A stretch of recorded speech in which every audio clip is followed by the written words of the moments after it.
Me and Rosie out on the backside of this big hilltop. There's the ocean out there, the harbor, and then the rest is the ocean. So just gorgeous day, about 80 degrees, 80, 85 maybe at the best. Not too oppressive. Been coming down this kind of mountain road. On the other side is some towns and little villages and stuff. We stopped and got some chocolate ice cream. Sorry for the quick camera work, but just really beautiful. This side seems to have nobody so far. We're coming down here though. I see some people in the corner. Never been here. I think this is around my 9th or 10th day in the Philippines. So just beautiful. Look at that. I don't know if it captures it all, but the ocean, big hill here on the right, massive mountain over there. I'd say them are about in the 4,000 foot range of height. And there's some right behind us. We actually are on coming down the top of one of them hills as well. So Rosie's found some native plant here. So what's this called? Hadjus, we're gonna eat the young one. What's it called again? Hadjus. Hadjus. It's some kind of Cadjuice. bean. So she seems to know most of the native plants. So she says it's yummy if you get something tender. Yeah. Kind of looks like a soybean style pod. If you see it on there, see there's a little pod, like a little bean or soybean pod. So just beautiful out here. You have the nature of the Philippines, and been to one waterfall, Sikiman or something like that, Sikimon Island, and swam there in the ocean yesterday, and yeah, just beautiful. And there's the hillside we're on. We were at the top there a few minutes ago. So walking down, you just see the hardwood trees, the mahogany trees up on the hill, and then just below that's a lot of palm trees here. Not palm trees, but coconut trees. And just abundance of nature and fruit, and there's a clump of bananas right here off the road. So that's just how it is in the Philippines.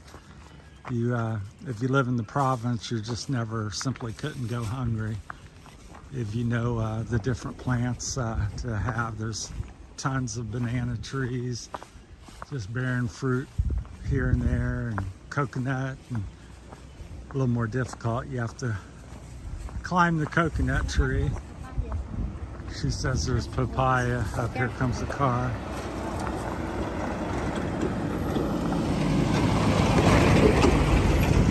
She says them are papaya trees there on the, I guess the smaller trees. Oh, here, right there. I'll zoom in on a minute for you. That's a papaya tree. I was looking further up the hill, but yeah. So that's that. So just an abundance of nature, and just kind of what I think most people would think, all kinds of different fruit-bearing trees. And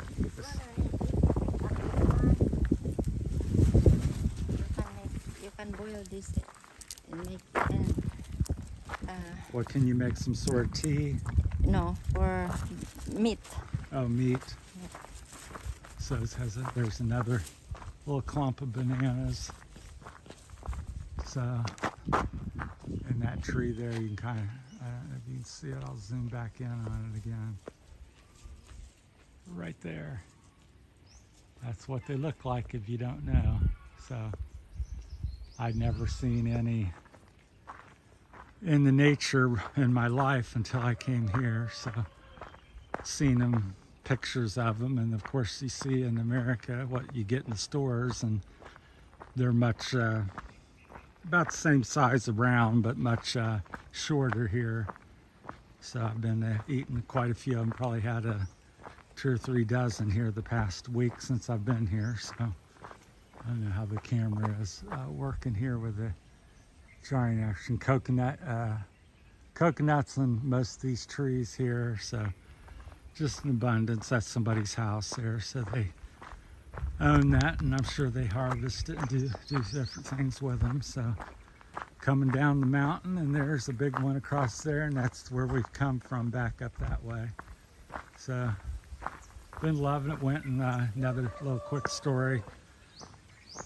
She had some friends she hadn't seen in 25, 30 years, and we went over and asked where they lived, because we weren't quite sure anymore, and people directed us, friendly nature of the Philippine people.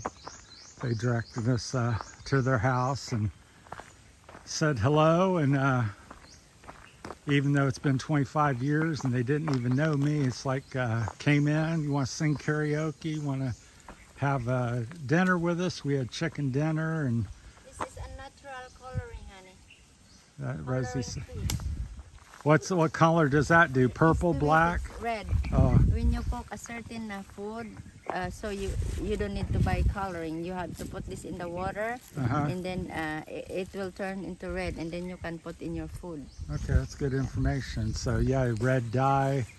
You'd probably use it for clothing too, No, couldn't you? just Boil food, it? just food. Food coloring. So if you want to add a beautiful red tint to your food, that would be the, what's that plant called? It's sweaty. A sweaty in English. Okay, a sweaty? Yeah, Okay, yeah, I have a hard time pronouncing all these a sweaty. different words, but. And then here we got a little electrical line on bamboo poles, very common out here. And then across the valley is more modern steel construction. That's the main power grid. They're pretty up to code, modern, but a lot of it's just wires ran through the trees as you go up the mountains for the most part. Another thing that surprises me, I keep saying, is the corn out here, the amount of corn. So just everywhere you look is corn. Here comes some locals, some mountain bike, motorcycles. Hey. So I hope to get something and ride around myself. So, but just sharing my adventures, and anytime I think I see something of interest to myself or the viewers, Terry's Philippine Journey, I make a quick video and try to share the information with you. So we live over in San Fernando. Yeah, and we come down back off the hills over here. One as big as these over here. You can see the clouds on them even. So just beautiful. We walked from our house back in the valley and over 2 or 3 big hills, and visited some old friends of hers, and they just very hospitable, and just can't say enough about that. Everybody's that I've met in the last 9-10 days been extremely friendly and welcoming, and they all speak a little bit of English. If you have a worm in your stomach, you can eat this one, and the worm will come out. Okay. Yeah, so that's good information there. So if you have some parasite, that a natural way to detoxify the body if you have some parasites. So I'm getting one as we speak. Not a parasite, but some of the seeds. Yeah. They don't really have much flavor, but yeah, Rosie grew up out here, and she knows, she's quite at home and knows all the different things, plants and cuttings and how to harvest, and very amazing. Because I'm a little older than her, and coming from America, I know very little in comparison. Even back home, I didn't know This is very too good much. for chicken as well, honey, and even the leaves. Yeah, it's a wealth of information. And it seems like everybody out here pretty much knows stuff. Even a 10-year-old child will know to get these plants and different things. So find it quite interesting. There's the corn. And all this field you see, I mean, there's probably 10, 15 acres here, which would probably be about maybe 3 to 5 hectares. They call them hectares in the Philippines, which 1 hectare is like 2.5 acres or approximate, something like that in America. But all this corn is hand picked, hand planted.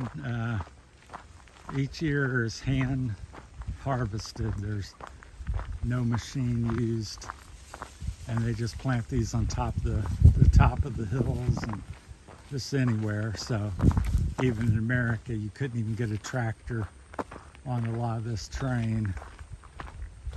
At least I don't think so. Not harvesting, because it's fairly rugged.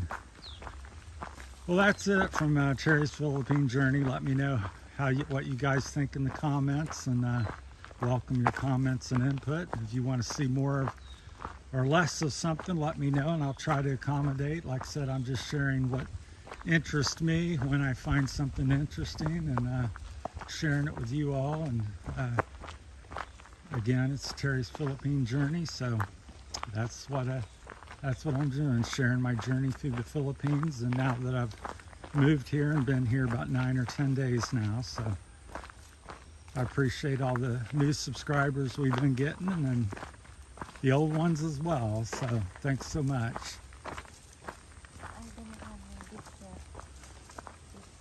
All right, we're going to call it off here, and see you in the next one. Thanks.